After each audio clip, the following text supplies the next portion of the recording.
There are disappearances that fade into history. And then there are those that refuse to be solved. On July 2, 1937, one of the most famous women in the world vanished over the Pacific Ocean. Her name was Amelia Earhart. And nearly 90 years later, no one can say with certainty what really happened. Amelia Earhart wasn't just a pilot, she was a symbol. In 1932, she became the first woman to fly solo across the Atlantic. She broke records, she broke expectations, and she broke the barriers that society had built around women for generations. By 1937, she was a global icon. But she wanted more. She wanted to fly around the world.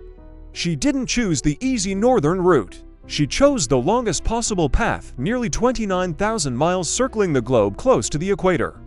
It was one of the most ambitious flights ever attempted. On June 1, 1937, Amelia Earhart and her navigator, Fred Noonan, departed Miami in their twin-engine Lockheed Electra. The early legs of the journey went smoothly.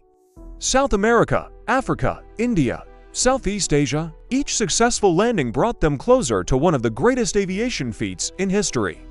By late June, they reached Lockheed, New Guinea. They had already flown 22,000 miles. Ahead of them lay the most dangerous stretch of the journey, the Pacific Ocean.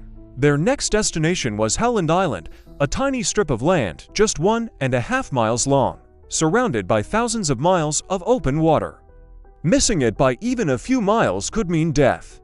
The U.S. Coast Guard cutter Itasca waited near Howland Island to guide them by radio. But radio technology in 1937 was unreliable. Signals were weak, static was constant, and timing was everything. On July 2nd, at 10 a.m. local time, Amelia Earhart and Fred Noonan took off from Lockheed. They carried approximately 1,100 gallons of fuel, enough, in theory, to reach Howland Island. Hours passed, the Itasca began receiving fragmented transmissions. Her voice, calm and focused, but increasingly concerned. She reported clouds, reduced visibility, and difficulty finding the island. At 7:42 a.m. Howland time, a message came through. "We must be on you, but cannot see you. Fuel is running low." The crew of the Itasca tried to respond. They sent smoke signals and transmitted coordinates, but Earhart never confirmed receiving them. Then, at 8:43 a.m., her final transmission, "We are on the line 157,337. Running north and south," and then silence, no distress call, no explosion, no confirmed crash, just static. The U.S. government launched one of the largest search operations in history at the time. Ships and aircraft scanned thousands of square miles of ocean. Nothing was found. No wreckage, no oil slick, no bodies. After weeks of searching, the operation was called off. Amelia Earhart was declared lost at sea, but that was only the beginning of the mystery. The official explanation was simple: fuel exhaustion. The plane crashed into the Pacific and sank into waters over 16,000 feet deep, never to be seen again. For many, this remains the most logical theory. But logic doesn't always satisfy curiosity. Over time, other possibilities began to surface. One theory suggests she didn't crash into open water, but landed on a remote island Nikumaroro, then known as Gardner Island. In 1940, British officials discovered partial human remains there, along with artifacts like a woman's shoe and a sextant box. For decades, the bones were thought to belong to a man. But later forensic reanalysis suggested the measurements were consistent with a woman of Earhart's height. The bones were lost, and without DNA confirmation, certainty vanished with them. Another theory is darker. Some believe Amelia Earhart was captured by the Japanese.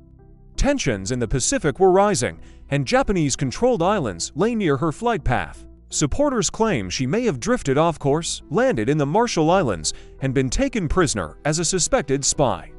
There are stories, witness accounts, and old photographs that allegedly show a woman resembling Earhart. But none have ever been conclusively verified. Historians remain skeptical, but the possibility lingers. Then there are the conspiracy theories that the flight was a secret intelligence mission, that her disappearance was staged, that she survived under a new identity. Each theory is fueled by one central fact: no physical proof of a crash has ever been recovered. In a world where most aviation disasters leave debris, black boxes, and trace evidence, her disappearance feels incomplete, unfinished. Modern technology has tried to solve the mystery. Deep-sea sonar scans, underwater drones, and expeditions to remote islands have each promised answers. But they've all returned with fragments, shadows, and anomalies, never definitive proof. The Pacific Ocean is vast and unforgiving. It does not easily give back what it takes. So what happened on that final morning? Did Amelia Earhart circle helplessly above empty ocean, watching her fuel gauges fall? Did she see land just beyond the horizon, but never reach it? Did she glide silently into the sea? Or did she land somewhere remote, a castaway surviving longer than history records? We may never know, and perhaps that is why this story still captivates the world. Because some mysteries are not frightening because of what we see, but because of what we never find. On July 2, 1937, a voice echoed through static over the Pacific, calm, professional, brave, then it was gone. And the ocean kept its secret, forever. Thanks for watching. If you're fascinated by unsolved mysteries like this one, be sure to subscribe and hit that notification bell. We'll see you in the next video.